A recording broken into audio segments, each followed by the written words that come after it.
Coronavirus, la pandemia. ¿Cuáles son los síntomas? ¿Cómo se transmite? ¿Qué puedo hacer para protegerme y prevenir la propagación de la enfermedad? Nuevo padecimiento que ha encendido las alarmas de los sistemas de salud. Coronavirus, la pandemia. ¿Qué tal? ¿Cómo le va? Bienvenido a un programa más de Coronavirus, la pandemia. Le recordamos que esta es una producción de la Universidad de Guadalajara que se transmite a través de la señal de todos, Canal 44, y que llega a México y América Latina gracias a la señal de las televisoras públicas que se suman a esta emisión. Saludamos también a nuestra audiencia en Radio Universidad de Guadalajara y les invitamos para que se pongan en contacto con nosotros a través de nuestras cuentas institucionales en Twitter y Facebook, @Canal 44 TV, o a través de WhatsApp en el 33 22 42 06 90. Hoy hablaremos del segundo análisis de cálculo matemático epidemiológico mundial. ¿Se está logrando o no que la pandemia avance de manera más lenta? Hoy estaremos reparando sobre este tema. También estaremos haciendo un paréntesis o un espacio para hablar de Brasil, donde los casos avanzan peligrosamente y podrían convertir a este país en el nuevo epicentro de la pandemia. Austria es uno de los países europeos donde ya se levantó el confinamiento. Haremos un enlace hasta Viena para ver cómo les ha ido en estas casi 2 semanas de regreso a la llamada nueva normalidad. Y también hablaremos de Wuhan, donde luego de levantar la cuarentena el pasado 8 de abril, el pasado fin de semana, fueron detectados nuevos casos en esta ciudad. También iremos a Tegucigalpa, en Honduras. Así que bueno, es un programa amplio con muchos temas. Le invitamos para que se quede con nosotros a lo largo de la siguiente hora. Iniciamos. La pandemia COVID-19 mantiene su pico más alto a pesar de los pronósticos de las naciones que aseguran algunos ya están terminando o están aplanando esta curva. El mundo llegó a 4.180.000 personas enfermas por COVID-19 con cerca de 286.000 defunciones y 1.456.000 recuperados. Desde marzo, la pandemia ha tenido un ascenso mayúsculo en países de Europa, segundo brote epidémico. Italia, Francia y España siguen ocupando los primeros lugares a nivel mundial después de Estados Unidos, tercer brote epidémico, manteniendo el primer lugar por número de casos hasta la fecha, con 1.347.388 enfermos, con 80.400 decesos. La curva epidémica se alza en cuestión de minutos y conforme avanzan los días, la extensión es mayúscula. Cada país ha tenido su cálculo epidémico por COVID-19 basado en varios indicadores como son personas con enfermedades, casos sospechosos, personas confirmadas, decesos y recuperados. Sin embargo, están a contrarreloj para disminuir los contagios y evitar una segunda o tercera ola de la pandemia COVID-19. América Latina se perfila en cuarto brote epidémico. Brasil con 169.143 casos con 11.625 decesos y México con 36.327 personas confirmadas y 3.573 muertos, ocupando los primeros lugares, comenzando a tener la curva más alta. A pesar de las medidas impuestas en las naciones para combatir al SARS-CoV-2, la COVID-19 sigue retando al mundo. Aunque comienzan algunos países a tener una desescalada, el virus ha envuelto el globo terráqueo tan rápido que el riesgo de mantenerse se prolongará hasta las siguientes estaciones del año. En el historial de China, donde surgió el virus cuya tasa de letalidad global es de 7%, tardó casi 6 meses para estar ahora en la posición número 11 a nivel mundial, de acuerdo al mapa de la Universidad Johns Hopkins. Esto podría poner en la lectura epidémica que los países europeos, iniciando el segundo semestre del año, podrían tener una línea descendente sostenida. En cambio, la región Américas estaría alcanzando su nivel bajo para agosto. A pesar de las predicciones matemáticas epidemiológicas de ralentizar la curva, mientras no haya un tratamiento específico para tratar a los pacientes, se tenga las confirmaciones de casos positivos y un sistema de salud integral para la atención de pacientes, el panorama mundial sigue siendo desolador e incierto por la COVID-19, informó Isaura López Villalobos. En medio de este panorama amplio que ya nos ha descrito nuestra compañera Isaura López en esta pieza informativa de introducción al tema, la Organización Panamericana de la Salud insiste en que el reto principal de América Latina es disminuir los casos graves. El nuevo coronavirus llegó el 26 de febrero a América Latina, con un caso confirmado en Brasil, en medio de una alarma mundial ante el incremento poco a poco de contagios. Para abril, los enfermos de COVID ya estaban en todo el continente. El subdirector de la Organización Panamericana de la Salud, Gervas Barbosa, advirtió que la transmisión de la COVID-19 se sigue acelerando en América Latina. Advierte que en las próximas semanas la región va a tener un incremento en casos graves y se van a necesitar camas en terapia intensiva y ventiladores. América Latina y el Caribe registran ya más de 20,000 muertes por la COVID-19. Estados Unidos cuenta ya con más de 80,000 muertos. Brasil es el país más afectado de América Latina, ya que registra más de 11,000 fallecidos, mientras que Estados Unidos se ubica como el país más afectado del mundo. El objetivo, dice el subdirector de la OPS, es reducir la velocidad de transmisión para que los servicios de salud no agoten su capacidad. Este es el principal objetivo hoy en América Latina, informó Rocío López Fonseca. Y como siempre es un gusto recibir en este espacio, en esta mesa de trabajo, al doctor Héctor Raúl Pérez Gómez, infectólogo. Doctor, bienvenido, como siempre un gusto.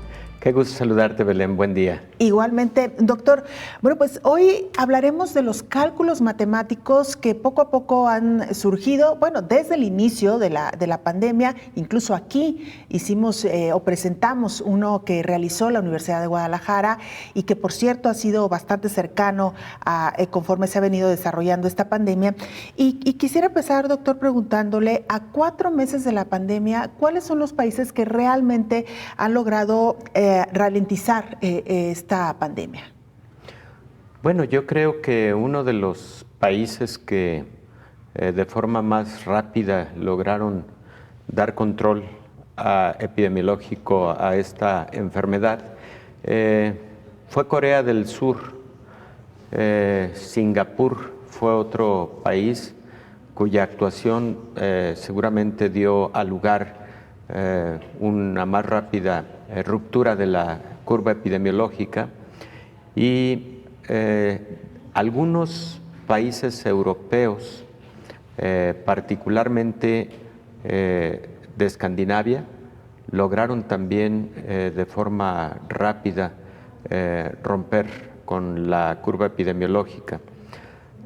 Los países que, por el contrario, tuvieron mayor afectación, China, de igual manera, habiendo sido el primer epicentro de la enfermedad, tuvo un control razonablemente bueno, adoptó medidas de aislamiento social de forma temprana, pero además las hizo con mucha disciplina, incluso en momentos auxiliándose pues, de la fuerza pública, y también la realización de múltiples pruebas, de una cantidad suficiente de pruebas con el propósito de tener ruptura también de los círculos de transmisión y las cadenas de transmisión.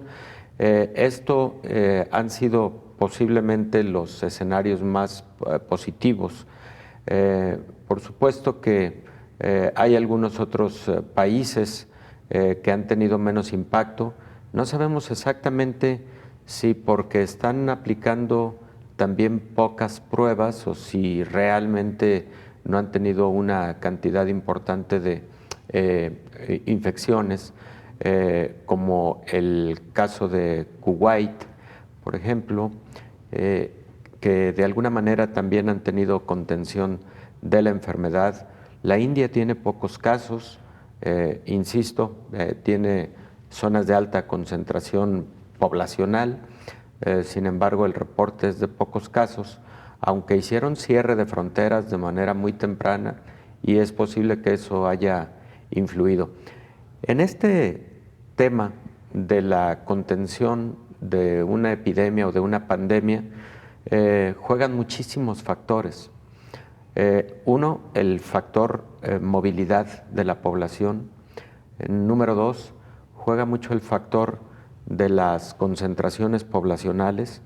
También aquí el factor relacionado con la detección temprana, el aislamiento y la detección también de los contactos que podría haber tenido un paciente, pues son factores fundamentales. Y entonces también esos factores son ingredientes clave para los sistemas de proyección matemática de cómo se va a comportar una curva epidemiológica en tal o cual región. Claro. Doctor, ahora que describía usted los diferentes escenarios, recordaba que hace algunos días nuestros compañeros corresponsales de la agencia EFE en Alemania mencionaban cuáles habían sido, digamos, algunos de los aspectos que ellos consideraban habían propiciado que Alemania fuera relativamente un caso exitoso en medio de Europa, no tan con casos el número tan alto como en otros países, no hubo, digamos, esta saturación de hospitales, están regresando poco a poco ya a la llamada nueva normalidad y bueno, entre otros factores decían la disciplina que mantuvo la población, la aplicación de pruebas masivas como los grandes factores, pero luego también me llamaba la atención que un funcionario de Alemania había dicho o quizá simplemente tuvimos suerte, lo cual también hemos visto, digamos, en algunos países donde quizá no se han pues abocado tan a fondo en estos aspectos como la aplicación masiva de pruebas o la disciplina de la población, y sin embargo no está registrando casos tan altos como en otros países, doctor. Puede ser, Belén. Sin embargo, desde el punto de vista biológico y sociológico, sí hay factores, pero inequívocamente participantes de este fenómeno. Lo decíamos de alguna manera en días pasados. Por ejemplo, hay sociedades que ya por su propia cultura nacen, crecen con elementos muy básicos, por ejemplo, de guardar el espacio, mi espacio, y respetar el espacio de los demás, el espacio físico. Y entonces hay lugares en donde por naturaleza no hay aglomeraciones o hay menos, y si hay que hacer una fila, de antemano las personas guardan una distancia y siempre lo han hecho en algunas culturas y en otras no. En otras es la cercanía, el calor humano, pero que tiene también sus consecuencias como lo hemos advertido, ¿no? Claro, sí. Sin duda alguna, lo decíamos ya, doctor, sobre todo en las culturas latinas. Quisiera, doctor, si me lo permite, regresando de la pausa, entrar de lleno ya propiamente a cómo se elabora un modelo matemático sin que pretendamos aquí dar una clase a fondo, pero sí explicarle a la gente por qué los modelos matemáticos se han vuelto tan importantes, por ejemplo, en el caso de la epidemiología, y cómo es que estos han funcionado desde hace mucho tiempo. La pregunta que usted se planteaba, doctor, al principio, ¿cómo es que se puede predecir en qué momento un país va a alcanzar su número más alto de casos y también cómo poco a poco va descendiendo? Y podríamos revisar, si le parece, doctor, también algunos modelos que han presentado los diferentes países. Claro que sí. Con esto regresamos después de la pausa, recordándole las formas de hacer contacto, @canal44 TV, en Twitter y Facebook, y también a través de WhatsApp en el 33 22 42 06 90.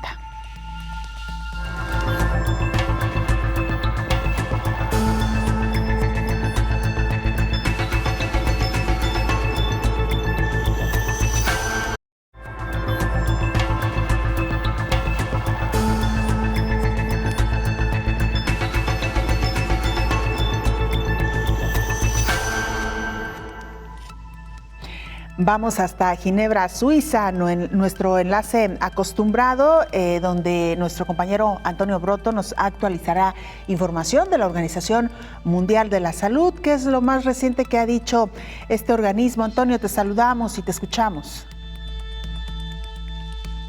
Hola, ¿qué tal? Buenos días, Belén, y buenos días a todo el auditorio de Canal 44. Las cifras de la Organización Mundial de la Salud acaban de confirmar hace escasas horas que América es el continente del mundo con más casos de COVID-19, dado que sus 1,74 millones de contagios han adelantado a los 1,73 millones de Europa, que durante casi 3 meses fue la zona más afectada del planeta. El viejo continente era desde mediados del mes de febrero el epicentro de la epidemia, en palabras del propio director general de la OMS, Tedros Adhanom Ghebreyesus, pero el mayor número de casos diarios en las últimas semanas en América, con países como Estados Unidos, Brasil, México, Perú o Canadá especialmente afectados, ha cambiado diametralmente la situación global. Según las cifras de las redes sanitarias nacionales, ligeramente superiores a las de la OMS, Estados Unidos es el país del mundo con más infecciones, 1,3 millones, Brasil el octavo, 169.000 casos, y Canadá el 13º con casi 70.000 infecciones, una cifra a la que también se aproxima Perú. Pese al mayor número de contagios, los fallecidos por COVID-19 en el continente americano, que el lunes superaron la barrera de los 100.000,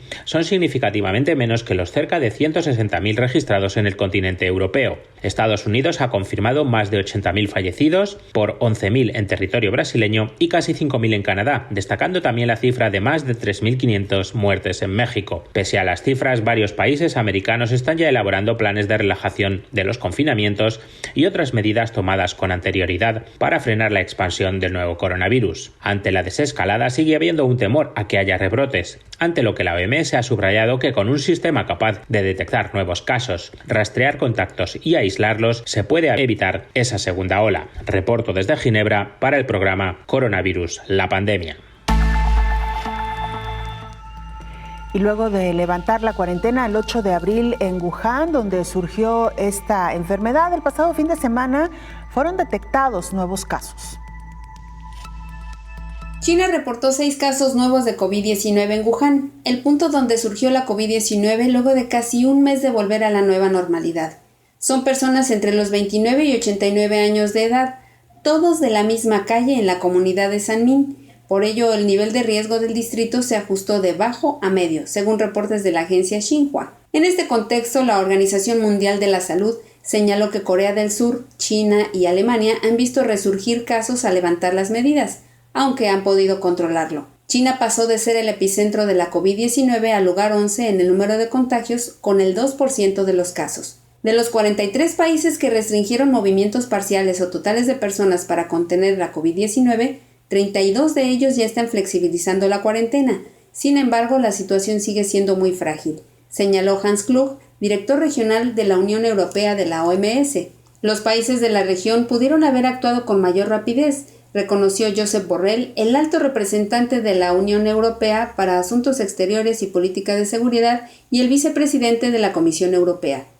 ¿Qué harían ustedes, digamos, si estuviéramos en el minuto cero de esa crisis? ¿Qué es lo que deberíamos haber aprendido para la próxima, señor Borrell?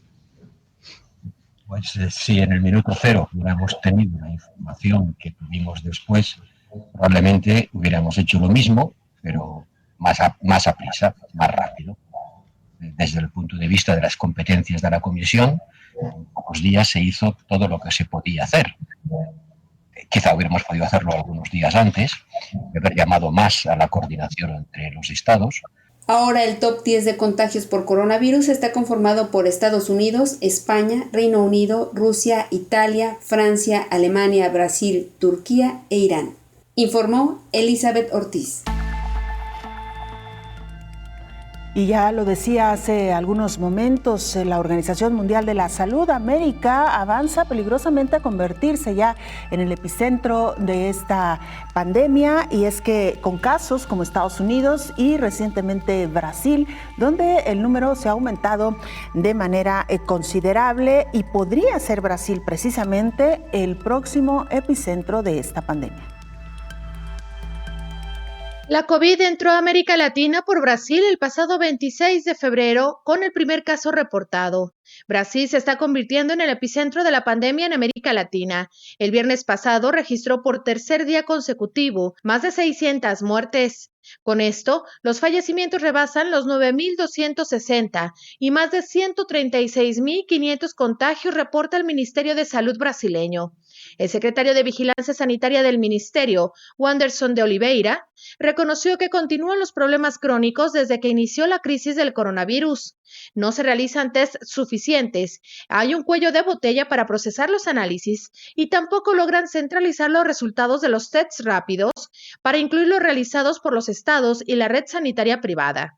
Investigadores brasileños en conjunto con la Universidad Johns Hopkins y de Oxford indican que Brasil será el nuevo epicentro global de la pandemia. Los investigadores compararon las curvas epidémicas de Brasil y de Estados Unidos, considerado el actual epicentro, y vieron que las tasas de mortalidad siguen un aumento exponencial similar al de la Unión Americana. Estiman que las muertes pueden alcanzar las 64.300 hasta el 9 de junio en el escenario más pesimista y las 31.300 en el más optimista. El estudio toma en cuenta la tardanza en la notificación de casos en Brasil, como la razón por la que las cifras oficiales aún no son tan elevadas. El secretario de Vigilancia Sanitaria admite que hay más de 90,000 tests para identificar COVID-19 en espera de ser procesados. Brasil realizó cerca de 1.600 tests por cada millón de habitantes, mientras que Estados Unidos realiza 20,000 y algunos países europeos rondan los 30,000. El presidente Jair Bolsonaro y sus aliados siguen haciendo campaña contra el aislamiento, afirmando que no sirven para desacelerar los contagios, informó Rocío López Fonseca. Regresamos a nuestra charla con el doctor Héctor Raúl Pérez Gómez, infectólogo. Doctor, hoy analizando los diferentes modelos que se han presentado en el mundo precisamente para ver cómo será el comportamiento de esta pandemia. ¿Cómo se elaboran estos modelos, doctor? ¿Cuáles son, digamos, los elementos que se toman como referencia para saber cuál será la ruta que tomará la pandemia en cada uno de los países? Son modelos matemáticos. Habitualmente se realizan de forma conjunta entre epidemiólogos, matemáticos y también clínicos. De hecho, la epidemiología es una de las disciplinas más importantes para la salud pública y la epidemiología echa mano frecuentemente de la estadística y de las matemáticas, no solo para la predicción de fenómenos epidemiológicos, sino para la medición en primera instancia de fenómenos de esta naturaleza que pueden o están afectando a la salud pública. Estos modelos en general toman en consideración tres variables. Una variable es las personas infectadas.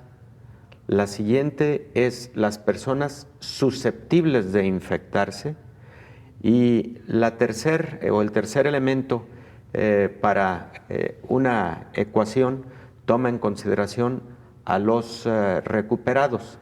Por eso uno de los modelos básicos que han utilizado los matemáticos es el conocido como SIR o SIR, susceptibles, infectados, recuperados. Sin embargo, hay variantes de estos modelos.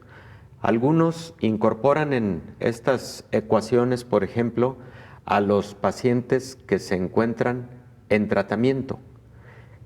Por ejemplo, cuando los tratamientos son específicos y además dan grandes resultados desde el punto de vista terapéutico y de seguridad, ahí puede entrar esa variante, porque de alguna manera se puede también calcular el número de personas que se van a curar derivado del tratamiento al que están siendo sometidos. Otro modelo, por ejemplo, también incorpora lo que conocemos a los grupos de inmunidad efectiva o de inmunidad cruzada, y entonces al incorporar esa otra variable se puede tener un resultado diferente, más acercado a la realidad a través de la predicción. En general, se deben considerar también los siguientes factores. Hablábamos, por ejemplo, en muchos momentos del periodo de incubación, el que transcurre entre la infección y la aparición de la sintomatología. También se utiliza como ingrediente fundamental el número de personas que un caso índice va a contagiar. Y eso lo tenemos perfectamente definido para el caso de COVID-19, que es 2.7 aproximadamente. Una persona habrá de generar infección en 2.7. Pero aquí viene la parte que considero más importante de estos modelos matemáticos de predicción: el comportamiento poblacional o las medidas adoptadas ante un fenómeno epidemiológico. Por ejemplo, tú tienes que identificar ante un escenario en el que logras que la población tenga aislamiento social en tal o cual porcentaje, ¿cuál va a ser la predicción? Sin ninguna intervención social, ¿cuál va a ser la predicción? Y con un cumplimiento alto de aislamiento social y prevención personal, ¿cuál va a ser la predicción? Cito un ejemplo muy rápido.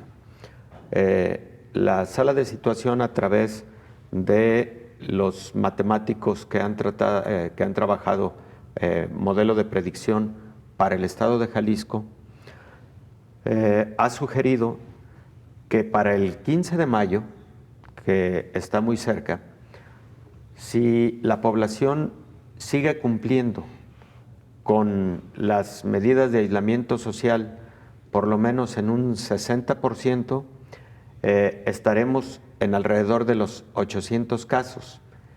En este momento ya hay un poco más de 800 casos. Todos los modelos tienen más o menos variaciones. Pero, por ejemplo, si ese aislamiento social bajara a solamente el 50%, tendríamos el riesgo de que para alrededor del 15 de mayo, Jalisco pudiera tener 6.900 casos confirmados. Y si este porcentaje de aislamiento social estuviera en 40% o menos, entonces la estimación sería de casi 40,000 casos. Es decir, juega mucho la intervención social preventiva que se implemente en una determinada región.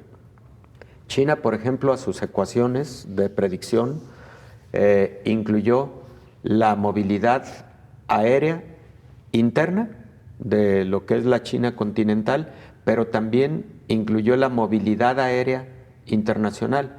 Y seguramente lo recordarás, Belén. China tomó la decisión de cerrar y cero movilidad en un periodo de tiempo aérea, tanto local como internacional. Ellos visualizaron que ese podría ser un factor de crecimiento desmedido de su fenómeno pandémico, ¿no? Claro. Entonces, la epidemiología precisamente tiene que prever, y no solamente a través de la ecuación matemática de predicción, sino todos los fenómenos que están alrededor. Aquí, por ejemplo, ¿qué entraría en una ecuación determinada? En las semanas Santa y Pascua, para México es una tradición que los connacionales que viven en los Estados Unidos viajan a visitar a su familia. Entonces, poco antes, en una predicción matemática, se tiene que analizar ese fenómeno. ¿Cuántos han venido históricamente? ¿Qué probabilidad de infección tienen cuando en Estados Unidos está en este momento el epicentro de la enfermedad? ¿De qué estados de la Unión Americana?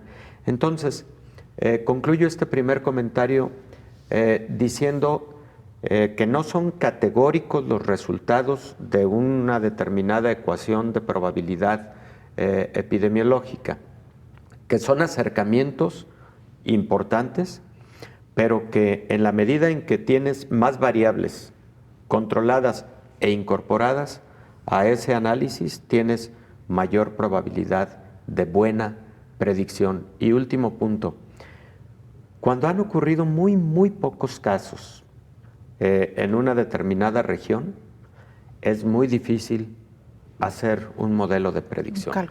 Cuando ya han ocurrido muchos casos, tú ya vas viendo incluso en la curva real cómo se ha venido comportando la enfermedad en el periodo de tiempo transcurrido, y entonces esa curva en automático tiene una predicción por sí sola. Claro, de nueva cuenta entran fenómenos añadidos y tú puedes decir, bueno, en tal fecha se hizo tal decisión, por ejemplo, del cierre de actividades escolares presenciales, y por lo tanto esta tendencia que iba teniendo la curva, bueno, se va a modificar. Doctor, regresamos precisamente con esto que menciona, cuando ocurren pocos casos, Sí. cuando hay pocos casos en un modelo. Con esto regresamos después de la pausa.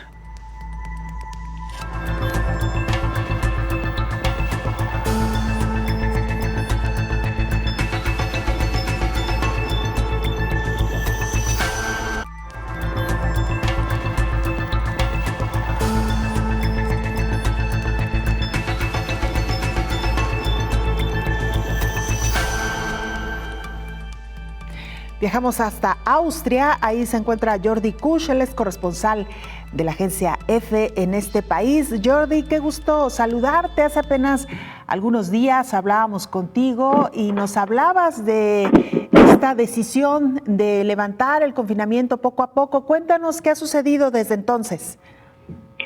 Buenos días, Belén, un gusto saludarte. Pues en Austria la situación sigue en la senda de la estabilidad y recuperación hacia una plena normalidad, una nueva normalidad. Hace ahora un mes que el gobierno empezó abriendo primero las tiendas pequeñas, luego también las grandes y los servicios como peluquerías, y ahora el país se encuentra ante el siguiente gran paso, la apertura de restaurantes y museos este viernes y de colegios el lunes próximo. A fin de mes abrirán además los hoteles. También acaban de anunciar la renovación de la Liga Profesional de Fútbol para la primera semana de junio, siempre bajo estrictos controles sanitarios que van a servir también para ver cómo se puede ejercer deporte a nivel aficionado. Eso sí, los gimnasios siguen aún cerrados, igual que los teatros y cines. En cuanto al deporte aficionado, ya se permiten casi todas las actividades al aire libre, como el tenis, el fútbol o el atletismo, pero siguen prohibidos los deportes de contacto físico directo, como por ejemplo el judo o el básquetbol. Pero al margen de todo esto hay una gran incógnita en Austria o en Europa en general, que es qué hacer con el turismo con las fronteras europeas cerradas por la pandemia. Varios países están intentando salvar sus temporadas de turismo, sobre todo, digamos las del verano, con acuerdos bilaterales para dejar entrar a turistas de otros países. Sin embargo, la Comisión Europea ya ha dicho que no va a permitir eso, que solo va a permitir acuerdos generales que no discriminen a ningún país. La idea, en todo caso, es que los países con una evolución similar en la pandemia puedan abrir paulatinamente sus fronteras y la gente pueda volver a viajar de un país a otro. Así estamos en estos momentos. Estoy a disposición para cualquier pregunta. Sí, Jordi, hablabas precisamente de un paso muy importante que darán este próximo viernes, ni más ni menos que la reapertura de colegios y la realización ya de eventos que implican una mayor concentración de personas. ¿Se ha hablado de la manera en que tendrán que acudir, digamos, los alumnos a la escuela o quienes quieran ir a un espacio de mayor concentración, si se deberán de tomar en cuenta algunas disposiciones? Sí. Por ejemplo, en el tema del fútbol, eso no lo he dicho antes, todos los partidos serán a puerta cerrada. Las 10 jornadas que quedan de la liga será sin público. Por ejemplo, en los museos, eso muy concreto, que empieza el viernes, pueden entrar solo una persona por cada 10 metros cuadrados. Son sistemas bastante complicados. Habrá que calcular exactamente qué superficie disponible existe y habrá que contar la gente.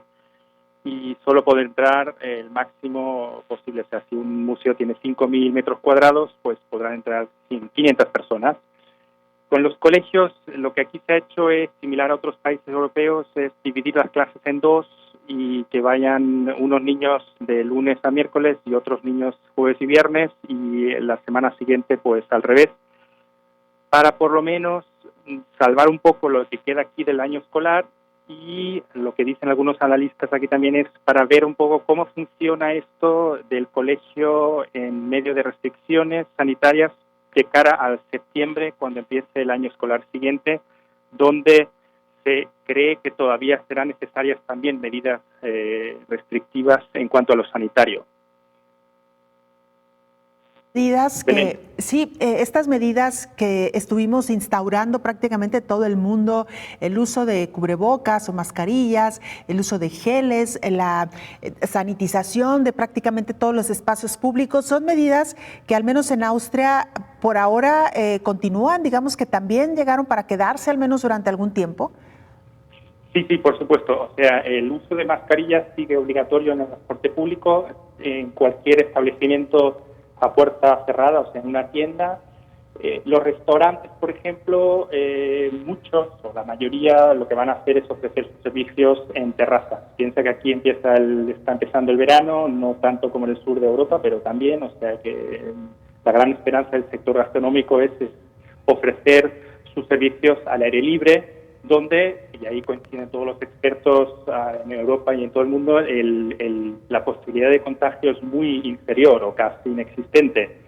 O sea que hay que aprovechar el aire libre para poder recuperar un poco la normalidad plena, sea en lo gastronómico, pero también incluso en actividades escolares.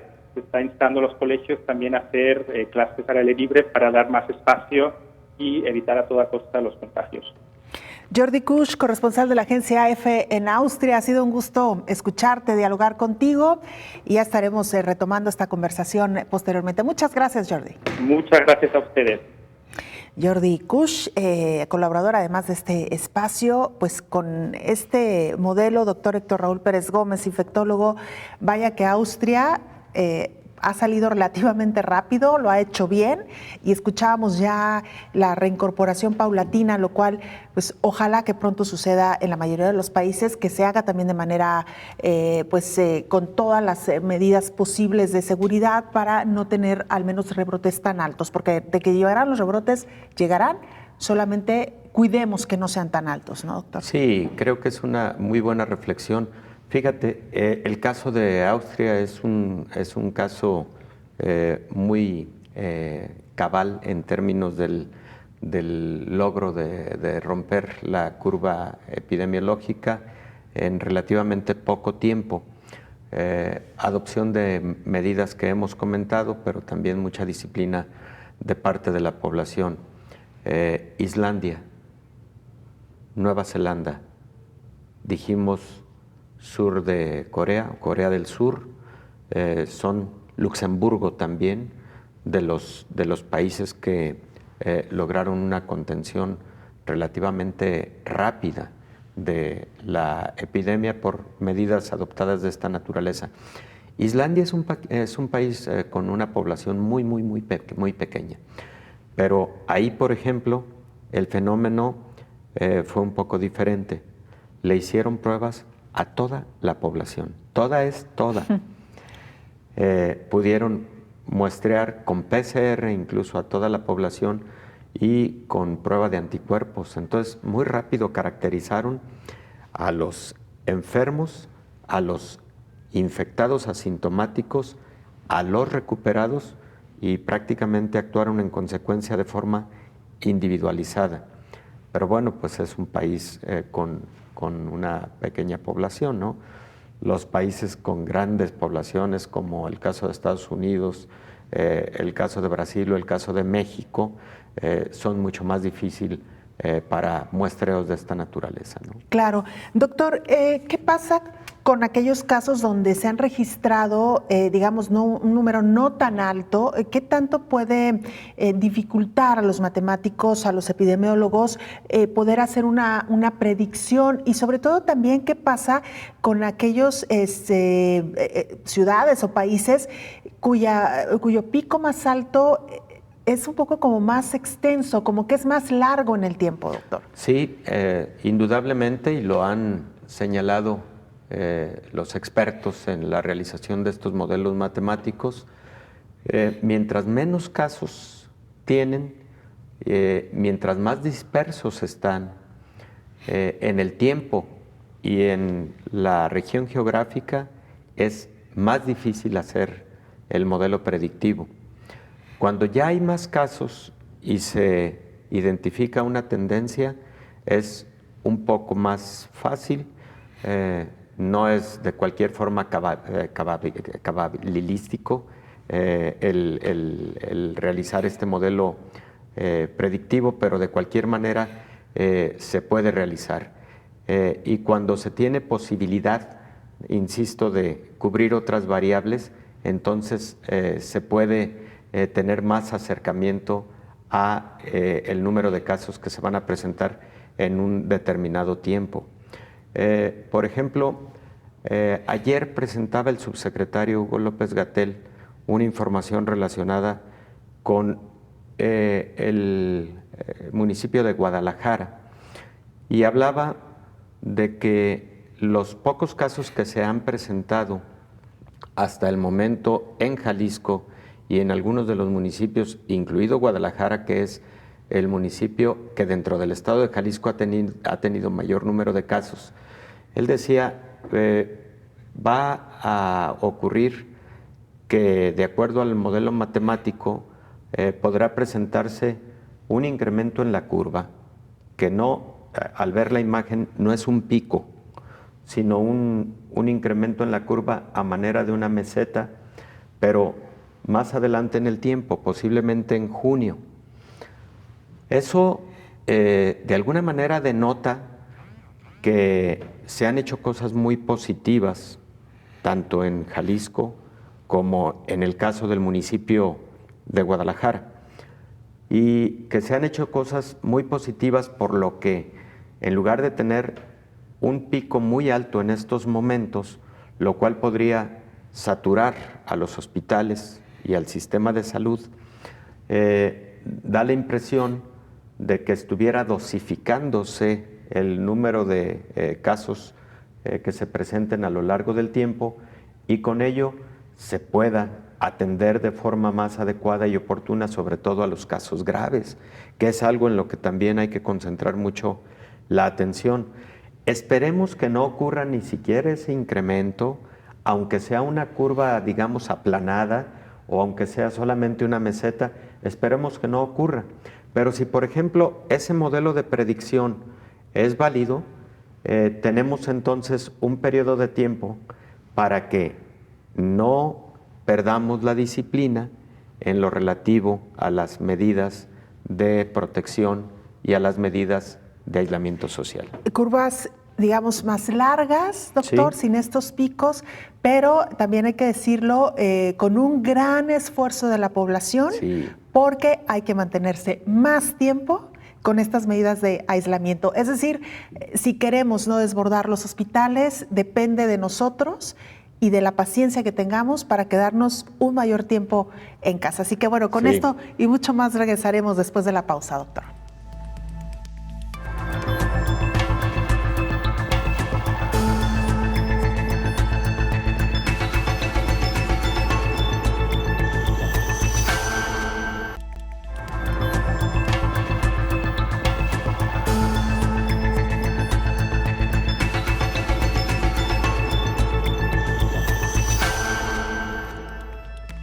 Estamos de regreso en este programa especial y mire, curiosamente hoy hemos visto lo que ha ocurrido en diferentes países, desde Austria, Brasil, Estados Unidos. Hay otro caso también muy interesante que ha llamado la atención, lo que está ocurriendo en el Reino Unido con su primer ministro, Boris Johnson.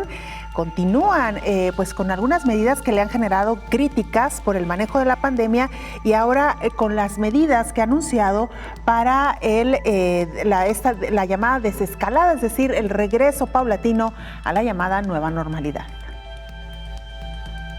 Reino Unido se convirtió en el centro de atención en Europa debido al manejo de la pandemia y al superar a Italia en el número de muertes por la COVID-19. En el top 5 de pérdidas humanas se encuentran Estados Unidos, Reino Unido, Italia, España y Brasil. De acuerdo con la información de la Universidad Johns Hopkins al 11 de mayo, Estados Unidos llegó a 79.825 decesos, seguido por Reino Unido, que acumuló 32.140. El primer caso de coronavirus que registró el gobierno británico fue reportado el 31 de enero, pero hasta el 23 de marzo el gobierno impuso restricciones al tránsito para contener los contagios. 4 días después de imponer esas medidas, el primer ministro británico Boris Johnson dio positivo a COVID-19. Incluso por complicaciones tuvo que ingresar a la unidad de cuidados intensivos. Justo el día que salió del hospital, el 12 de abril, Reino Unido tuvo el mayor de los contagios con 8.719 casos. En el quinto mes de la pandemia, llegó a la cifra de 224.327 contagios. Este fin de semana, Boris Johnson anunció 3 fases para relajar la cuarentena. La primera consiste en trabajar desde casa si es posible, evitar el transporte público, ir en auto, caminando o en bicicleta. Las personas ya podrán salir al parque y practicar deportes, pero solo con integrantes de su vivienda. Este simplemente no es el momento para terminar el bloqueo esta semana. En el paso 2, tan pronto como el 1 de junio, después del primer semestre, creemos que podemos estar en condiciones de comenzar la reapertura gradual de las tiendas y regresar a los alumnos de primaria a las escuelas. En la tercera fase, algunos restaurantes podrían abrir hasta el 1 de julio. Boris Johnson advirtió que para hacer cumplir esas reglas aumentarían las multas para la pequeña minoría que no las obedezca, informó Elizabeth Ortiz. Naomi Mesa, periodista de STV Telebásica de Honduras, también nos presenta el reporte más actual de lo que está ocurriendo en este país. Adelante, Naomi, te escuchamos. Un saludo para ti, Belén, y para toda la audiencia de Canal 44 desde Honduras. En estos momentos, nuestro país lamentablemente ha llegado a los 2.000 casos de COVID-19, con la lamentable pérdida de más de 100 personas que han fallecido debido a este virus. Por otro lado, nos alegramos al poder decir que más de 200 personas han logrado tener una recuperación exitosa.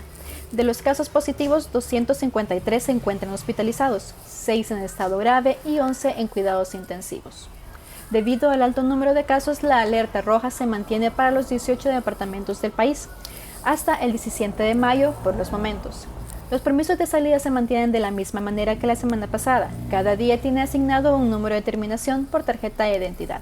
Los números correspondientes a esta semana son: lunes 11, terminación 6, martes 12, terminación 7, miércoles 13, terminación 8, jueves 14, terminación 9, viernes 15, terminación 0. Y de esta manera quedamos a la espera de las nuevas indicaciones de salida para la próxima semana por parte del gobierno. En San Pedro Sula ya funciona uno de los centros de atención provisional donde atenderán pacientes que comiencen a presentar síntomas y no pueden ser atendidos en el Hospital General. Esta clínica tiene la capacidad para albergar al menos 20 personas. Por otro lado, podemos mencionar que ante la pandemia que nuestro país atraviesa, los diputados del Congreso Nacional, en una sesión virtual, aprobaron este sábado la extensión de 45 días del vacatio legis del Código Penal de Honduras, tiempo en que diversos sectores deberán presentar argumentos sólidos y propuestas para mejorar esta normativa. Con esta ampliación, el nuevo Código Penal de Honduras entrará en vigencia el próximo 25 de junio. Esto se realizó luego de intensos cabildeos y conversaciones del más alto nivel y luego de valorar los planteamientos formulados por organizaciones gremiales y de la sociedad civil. Queremos reiterar a la población que ante esta pandemia mundial lo más importante es quedarse en casa, así como la importancia de la higiene, lavado continuo de manos en caso de ser necesario de salir de casa, utilizar obligatoriamente mascarilla y guantes, distancia social entre personas de al menos 2 metros. En caso de presentar síntomas de COVID-19, llamar al 911 para atención médica. Para Coronavirus la Pandemia, informó Naomi Mesa de STV Telebásica. Muchas gracias, Naomi. Regresamos a esta mesa de trabajo con el doctor Héctor Raúl Pérez Gómez, infectólogo. Doctor, pues prácticamente nos acercamos ya al final del programa. ¿Alguna reflexión sobre lo que estos modelos matemáticos han dicho, sobre todo para América Latina, que es donde actualmente está ya enfocándose, digamos, el epicentro de la pandemia y donde estamos también en la etapa más crítica de la enfermedad, doctor? Son muy útiles, son particularmente herramientas para tomar acciones de forma oportuna. No son exactos, se tienen que estar recalculando de manera frecuente con propósitos de tomar en cuenta diversos escenarios y además cuando se implementan medidas de acuerdo al modelo predictivo anterior, ahora hay que recalcular para ver esta medida adoptada cuánto impactó. Es una forma de valorar que la medida haya tenido impacto. Segundo, los modelos matemáticos de predicción deben considerar múltiples variables, como ya lo comentamos, porque mientras más variables, y siendo estas de peso, y siendo estas variables comprobadas científicamente, entonces le dan posibilidad de mayor éxito al modelo predictivo. Y el otro factor que se debe considerar es no deben llevar a una falsa confianza ni a los tomadores de decisión y tampoco a la población que está siendo afectada por ese fenómeno de salud pública.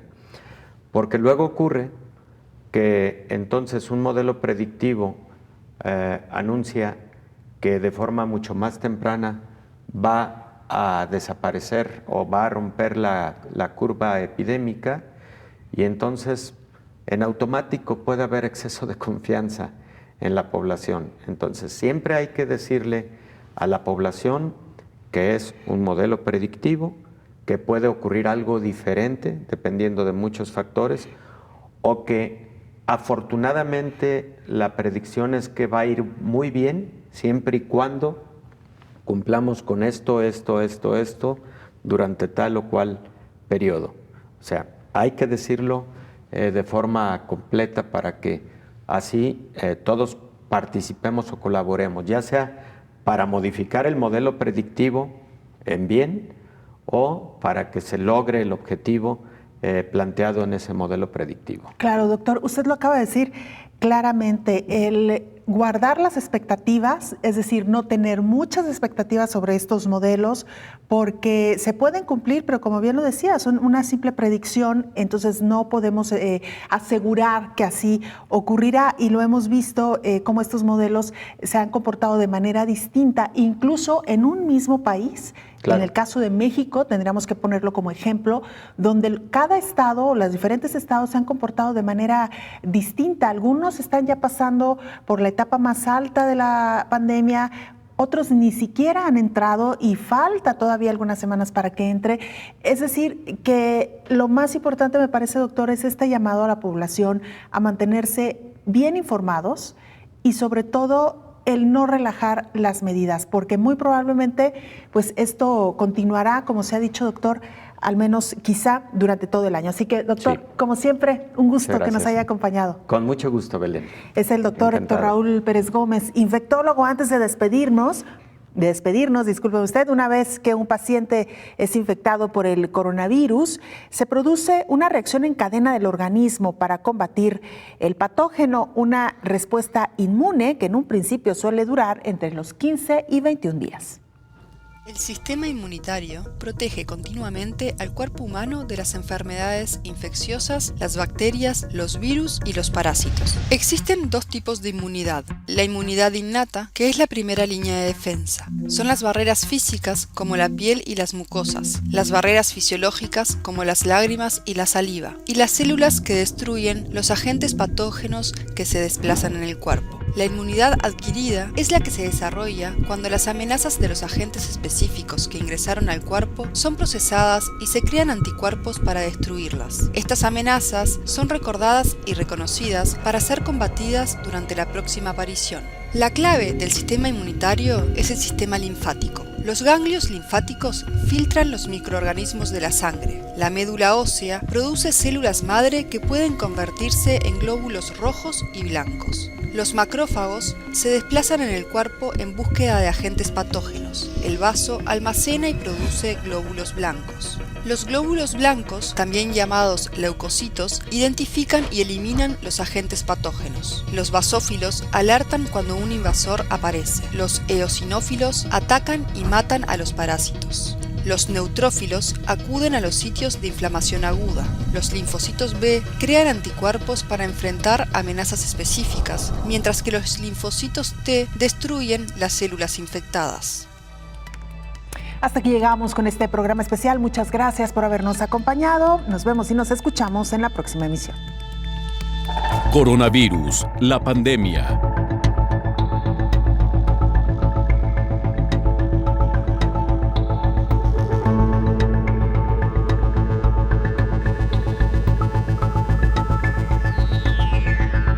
Coronavirus, la pandemia.